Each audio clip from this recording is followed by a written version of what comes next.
Boa tarde, pessoal. Nosso grupo vai falar sobre metais. E os integrantes são o Arthur Luiz, a Giovana Cisoto, a Fabi Tamura, a Márcia Laís e a Thaís Carvalho dos Santos. Bom, a gente vai começar falando um pouquinho sobre a cadeia de manejo de resíduos dos metais, desde a origem, o tratamento que ele pode sofrer, a reciclagem e até o descarte no ambiente, caso a gente não tenha mais como utilizar. A princípio, como é de conhecimento de todos, os metais são amplamente utilizados nas tarefas do dia a dia, de grandes indústrias, atividades agrícolas, hospitalares e até automobilísticas. O descarte ele pode passar pelo processo de reciclagem, o que é bastante interessante, porque os metais eles podem ser reciclados muitas vezes sem perder características e qualidades.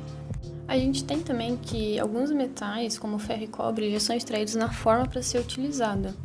E outros, como o aço e o bronze, eles precisam ser associados a outras substâncias para a gente poder utilizar eles, como é o caso das ligas metálicas. E agora, indo para os tipos de metais e as ligas, a gente vai começar pelos ferrosos. São ligas que apresentam principalmente ferro e carbono na composição. E as ligas ferrosas são aços e os ferros fundidos, nos quais ambos são compostos basicamente por ferro e carbono. Define-se aço como sendo ligas compostas por ferro e teores de carbono até 2% em peso. E se superior a isso, já é o que a gente chama de ferros fundidos. As ligas metálicas, elas apresentam principalmente ferro e carbono na composição, mas ainda possuem outros elementos junto, como o manganês, o cobre, entre outros. Que é o caso do aço inox, que ele é formado por aço, cromo e níquel. O ouro 18 quilates, que é formado por ouro, prata e cobre, justamente porque ele é um metal muito macio e pode ser facilmente riscado, e mantém as propriedades desejáveis do ouro, como brilho, dureza e adequado das joias, por isso que eles estão associados. Sozinho ele não mantém essas propriedades. E agora dos não ferrosos, são os metais que não contêm ferro na sua composição. Eles não são magnéticos, eles são mais resistentes à corrosão, como o chumbo, o cobre e o alumínio. Os materiais não ferrosos, eles são usados tanto como metais mesmo, quanto na forma de ligas de materiais não ferrosos, como alumínio e cobre. Essas ligas elas são endurecidas por precipitação e são bastante utilizadas em processos que necessitam de conformação mecânica ou tratamentos térmicos. E dentro dos não ferrosos, a gente tem as ligas eutéticas, que apresentam a composição química de um ponto eutético, que é sempre a liga de menor temperatura de fusão ou solidificação do sistema. Ou seja, ela se comporta como um metal puro, pois a sua solidificação ou fusão ocorre sempre a uma temperatura fixa. Mas, no geral, elas não apresentam boa conformabilidade, apresentam baixo ponto de fusão, o que facilita bastante a fundição delas. E as elevadas taxas de resfriamento não levam à formação de uma fase dura e frágil, como a Martin cita no caso dos aços, mas leva sim a um congelamento da microestrutura elevada a elevada temperatura. E a explicação para isso é que está relacionada com a presença do carbono nos aços, que acaba sendo um elemento de liga intersticial. Mas hoje a gente vai dar foco para 3 metais só.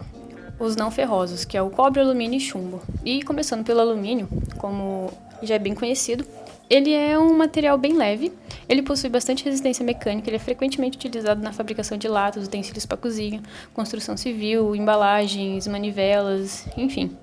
O cobre, ele é utilizado principalmente para fins de condução elétrica, fabricação de fios elétricos, cabos condutores, pois apresenta uma excelente condutibilidade e maleabilidade.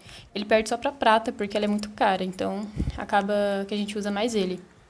O chumbo, por sua vez, ele é comumente utilizado na indústria automobilística, naval, bélica e medicina. É um tipo de metal que está perdendo bastante espaço na indústria por conta da sua toxicidade para o homem e para o meio ambiente. Ele possui uma utilização ainda muito alta em algumas áreas, uma vez que ele apresenta forte resistência a ataque ácido e proteção para raio-x, né? Os maiores clientes são empresas nacionais e multinacionais que são fabricantes de bateria, que utilizam chumbo metálico reciclado, importando a demanda restante. Devido ao seu poder altamente contaminante, a reciclagem torna-se uma alternativa muito econômica e sustentável e ecologicamente correta, com tecnologias de processo de fusão e controle de resíduos disponíveis, os quais garantem bastante a operação ecologicamente segura.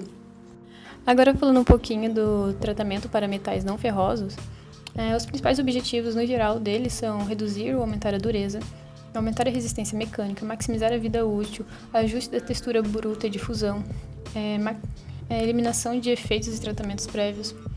E os principais tratamentos térmicos são a solubilização, envelhecimento, homogeneização e recozimento. Começando pela solubilização, Nesse tratamento, o aço ele é aquecido até dissolver um ou mais elementos de liga. Ele é temperado em seguida e para que esses elementos se mantenham em estado sólido e aumentando a dureza e a resistência mecânica do alumínio nas ligas. Já a homogeneização tem por objetivo a obtenção de microestruturas refinadas e homogêneas. Este consiste no aquecimento acima da temperatura crítica das peças, seguindo de um resfriamento no ar, o que resulta em uma grande granulação refinada, bem menor, e uniforme, facilitando a usinagem das peças. O envelhecimento ele é o aquecimento do material a uma temperatura considerada baixa por um longo período. É uma forma de acelerar o procedimento que ocorre de forma natural com algum metal quando ele fica exposto à temperatura ambiente por muito tempo. E podendo também alterar as características elétricas e magnéticas, efetuando ajuste no tamanho do grão, regulando a textura e promovendo a remoção de gases. Um exemplo desse tratamento, o uso dele, é após o processo de têmpera. O material é utilizado para endurecimento do aço, com o intuito de efetuar a introdução da martensita. Esse material está destinado a ser temperado, ele sofre um aquecimento diante de uma temperatura de austentização e logo depois ele é submetido a um resfriamento muito brusco e o que acarreta o aumento da dureza. E em meio a esse processo de resfriamento, quando a temperatura cai, o que causa muitas alterações na estrutura e proporciona um aparecimento de tensões de caráter residual. Então, sempre depois do processo de têmpera, é recomendável fazer algum tratamento térmico, que é o envelhecimento, por exemplo. E por último, o último tratamento mais comum é o recozimento, que é utilizado para restaurar as propriedades do material quando são alteradas por um tratamento anterior, que tem o objetivo de diminuir a dureza, aumentando a usinabilidade. É muito comum para aços, ferramentas e ferro branco. Dessa forma, o tratamento térmico é feito a partir do aquecimento uniforme do metal a uma temperatura que ultrapasse a zona crítica, seguindo o resfriamento gradativo ainda dentro do forno. A temperatura de cozimento varia muito e vai de acordo com a composição química de material, que pode ser de 20 graus Celsius até 50. Os metais, depois de utilizados, eles podem seguir para 3 destinos, que é a reciclagem, o reuso e a disposição final. E começando um pouquinho com a reciclagem, a gente pode dizer que os metais eles são considerados materiais 100% recicláveis. Alguns materiais ainda não podem ser reciclados, como é o clips e grampos, esponjas, palhas de aço, latas de aerosóis, latas de tintas, vernizes, solventes e produtos tóxicos como inseticidas, pesticidas, que é o que vai para a disposição final, que é em aterros, que eu vou comentar um pouco depois. E começando pela reciclagem, com as vantagens dela, que além de reduzir impactos socioambientais, utilizando menos recursos naturais, como água e energia, a gente tem também que aumenta muito a vida útil dos aterros. Os catadores, que representam grande parte dos agentes que realizam a coleta seletiva do alumínio, são eles que recolhem os restos nas ruas, vendem material e levam até as empresas recicladoras. A coleta ela é extremamente importante para reduzir o uso de matéria-prima virgem, como já dito, que economiza muitos recursos renováveis e não renováveis, e o volume de rejeitos na disposição final, que evita muito os potenciais de impactos no meio ambiente. E como já dito também, o metal ele pode ser reciclado muitas vezes sem perder as propriedades, então não tem por que deixar de reciclar ele. E falando um pouco sobre a reciclagem dos alumínios, 1 kg de alumínio economiza a extração de cerca de 4 kg de minério de bauxita. Basicamente, as etapas da reciclagem do alumínio é assim. Começa com a coleta seletiva, aí tem a separação dos resíduos da areia, terra, metais ferrosos, e nos materiais ferrosos, a gente utiliza um ímã para separar tudo. O alumínio ele é triturado, compactado e são removidas as tintas e vernizes. A fusão do material é a cerca de 750 graus Celsius em forno especial giratório, que transforma o alumínio no estado líquido, queima o gás natural com oxigênio. E o alumínio líquido ele é transformado em lingotes ou chapas, que são vendidos para indústrias que fabricam outros produtos com essa matéria-prima. E a reciclagem do cobre, por sua vez, ela gera um pouco ou até zero lixo residual, podendo ser 100% reciclado, sem qualquer perda de qualidade. A extração do cobre não é fácil, precisa muito de escavação da terra, que colabora muito para o desmatamento de florestas e da poluição. Possui ainda um custo maior em relação ao reciclado. E, gente, o reuso do cobre não fica de fora. O pessoal reutiliza muito os fios e cabos, tubos condensadores, encanamentos, eletroímãs, tubos a vácuo, magnétrons e forno micro-ondas. E eu vou falar agora um pouquinho como é a reciclagem para os cabos de cobre, que ele passa pela pré-moagem, e vai para a separação dos materiais ferrosos com separador magnético, depois vai para o segundo processo de moagem, a passagem dos resíduos por granulador, a separação dos resíduos dos plásticos por fluxo de ar e vibração. Aí o material passa por uma peneira vibratória que distribui resíduos por granulometria e a função e fundição, que é ambiente de manuseio exclusivo do cobre. A reciclagem do chumbo ele se dá principalmente pela reciclagem de baterias chumbo-ácidas, que é essencial para os funcionamentos de motores de carro, motos, embarcações, enfim. É utilizado para receber e armazenar energia por reações químicas que envolvem o chumbo. Este representa 80% da sua fabricação. O reuso ele é também para a construção de baterias para automóveis, que consomem em torno de 70% do chumbo do mundo. O chumbo metálico ele é usado em solda em forma de liga, de estanho-chumbo, e em ligas de baixo ponto de fusão, que é estanho, chumbo e bismuto, que essas são usadas em extintores automáticos de incêndio e em fusíveis de eletricidade, com uma proteção contra raios X e raios gama. Bom, os principais processos de reciclagem da baterias do chumbo ácido são os processos pirometalúrgicos. São os mais clássicos, mas envolvem muita liberação de gases sulfurosos e particulados de chumbo na atmosfera. Mas ainda existem outros processos alternativos da reciclagem do chumbo, que são menos utilizados, que é como os processos de eletrometalurgia, que utiliza-se da eletrólise para a recuperação do metal, e a hidrometalurgia. Esta utiliza-se a lixiviação. A gente vai falar um pouco só do processo de pirometalurgia, que é utilizado mais ainda, apesar de ainda muito questionado pela poluição atmosférica, né?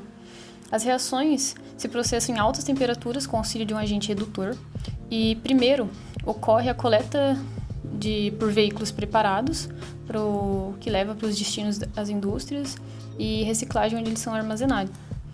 Depois, ele vai para a moagem, onde se libera os materiais presentes, resíduos e sucatas por ação mecânica, e depois disso ainda é feita a separação dos componentes, sulfatos, óxidos de chumbo, enfim.